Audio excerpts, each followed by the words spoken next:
अस्सलाम वालेकुम वरहमतुल्लाहि वबरकातुहू बच्चों, उम्मीद है आप सब खैरियत से होंगे अल्लाह ताला के करम से। In the series of history and culture of Pakistan we are going to discuss a very important topic of chapter number 6, that is formation of the Muslim League. Before starting this chapter बच्चों, वी हैव टू अंडरस्टैंड कि Cambridge इस topic को exam में किस किस तरीके से पूछ सकता है, कि what are the possibilities of this topic in the Cambridge exam. So as you can see that we are focusing on the two possibilities. Number one, the 7-mark question, that why Muslim League was formed in 1906. It's a very simple reasoning question which can comes as a 7-mark. अच्छा, इसके अलावा जो दूसरी possibility है वो 14 marks और 10 marks के लिए है, and the question is the Muslim League was established in 1906 because of the Hindus had their own political party. Do you agree? Give reasons for your answer. So this is a 14-mark question. So we are going to discuss this topic according to the 14-mark question. और अगर वो हमें समझ आ जाता है then definitely 7 marks हमारा easily बन सकेगा. So as you can see, the 14-mark question I have written like this. और इसमें आप देख सकते हैं कि क्वेश्चन के अंदर दो चीज़ों के मैंने कलर चेंज किए हैं, that is Muslim League was established and Hindus had their own political party. So why I have change the colour of these words, क्योंकि हमें 14 मार्क के क्वेश्चन में सबसे पहले तो ये अंडरस्टैंड करना होता है कि 14 मार्क क्वेश्चन में एग्जामिनर स्टेटमेंट क्या है और उसका मेन कंसर्न क्या है.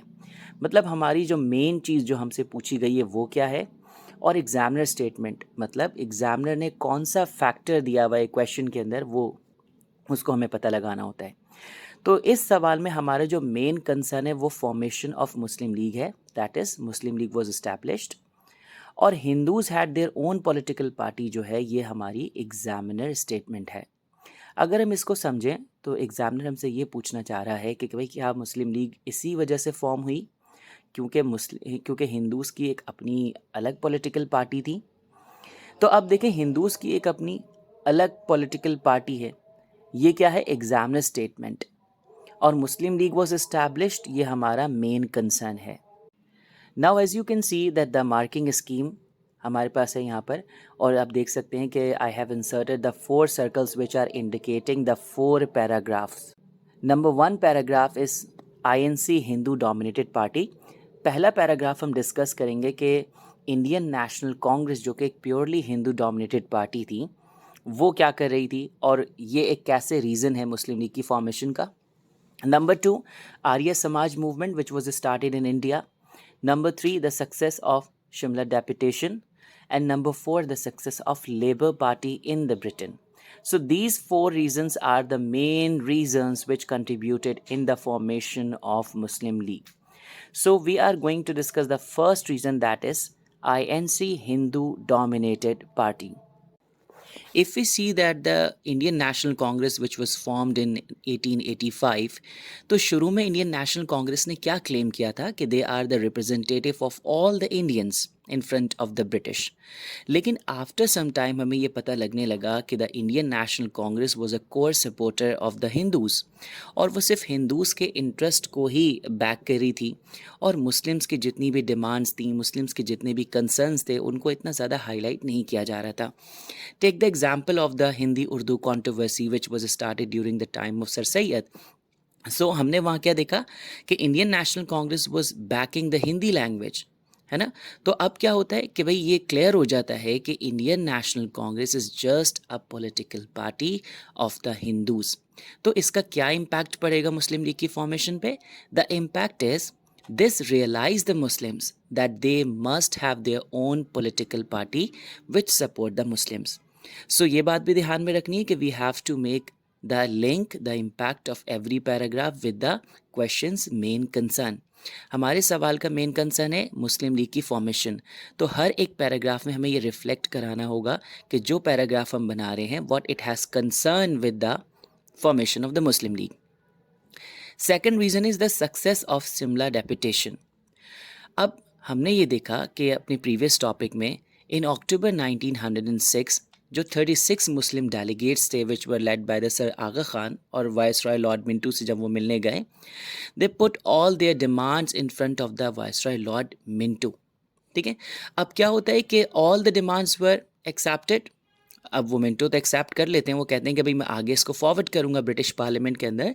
And he not only promise to forward but he also encourage the Muslims. उन्होंने भाई बहुत ज़्यादा अप्रिशिएट किया मुस्लिम्स को और कहा कि भाई आपने बहुत ज़बरदस्त काम किया है। और अब क्या था कि देखो ना कि जो गैप था, ये जो बैरियर था between the Muslims and the British, अब ये बहुत कम हो रहा था। एटलीस्ट मुस्लिम ने ट्राई किया कि they have to make the good approach toward the British और अपने रिलेशंस को बेटर करने की कोशिश की। इसका इम्पैक्ट क्या होगा?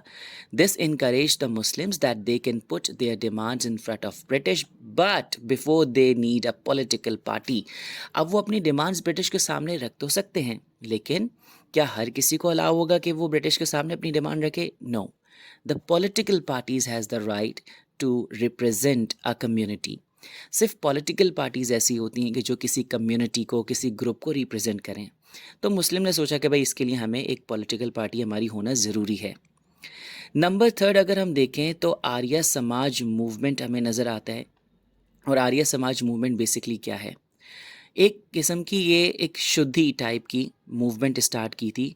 It was basically started by Dayananda Saraswati, जिसको आप स्क्रीन पे भी देख सकते हैं। 1877 के अंदर इसने स्टार्ट की थी।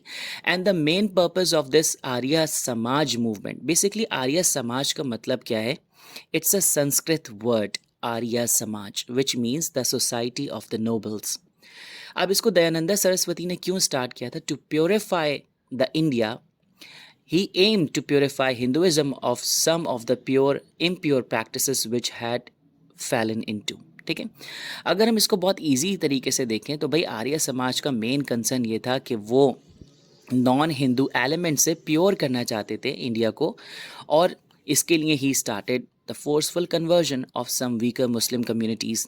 ठीक है, तो वीकर मुस्लिम्स को इन्होंने फोर्सफुल कन्वर्ट करना शुरू कर दिया। तो भाई this threaten the Muslim of India. अब इसका इम्पैक्ट क्या पड़ेगा? It was important to have a political party which could safeguard the culture and religion of the Muslims. तो भाई फिर मुस्लिम ने सोचा कि भाई हमारी एक ऐसी पॉलिटिकल पार्टी होनी चाहिए जो हमारे कल्चर को, हमारे रिलीजन को प्रोटेक्ट तो करे, काउंटर तो करे इस तरह की मूवमेंट को। लास्ट रीज़न अगर हम देखें तो victory of liberal party in the Britain. अब ये क्या था? फरवरी 1906 के अंदर जो लिबरल पार्टी थी उसने इलेक्शन जीते थे इंग्लैंड के अंदर। And you know that कि Liberal Party was more sympathetic toward the Indians और especially toward the Indian Muslims।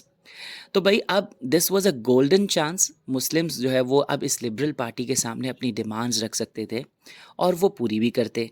वो कोई ना कोई कंसेशन देते, सॉफ्ट कॉर्नर रख रहे थे वो हिंदूज़ के लिए, मुस्लिम्स के लिए स्पेशली। सो भाई मुस्लिम रियलाइज़ कि ये एक बहुत अच्छा टाइम है, हम अपनी बहुत सारी डिमांड्स बनवा सकते हैं। किससे? लिबरल पार्टी से, क्योंकि वो इलेक्शन जीत चुकी है और वो पावर में आ चुकी है।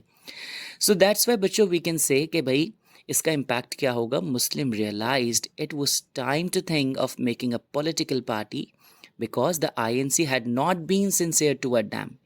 तो ये अच्छा मौका है अगर मुस्लिम अपनी पॉलिटिकल पार्टी बना लें तो लिबरल पार्टी के सामने बहुत सारी मुस्लिम्स की डिमांड की जा सकती हैं जिसको वो शायद पूरा भी कर दें। तो ये थे वो सारे रीजंस जिसको हम कहते हैं कि these reasons contributed in the formation of the Muslim league. I hope कि ये बच्चों आपको समझ आई होगी। इंशाल्लाह मिलते हैं हमारे नेक्स्ट पार्ट में।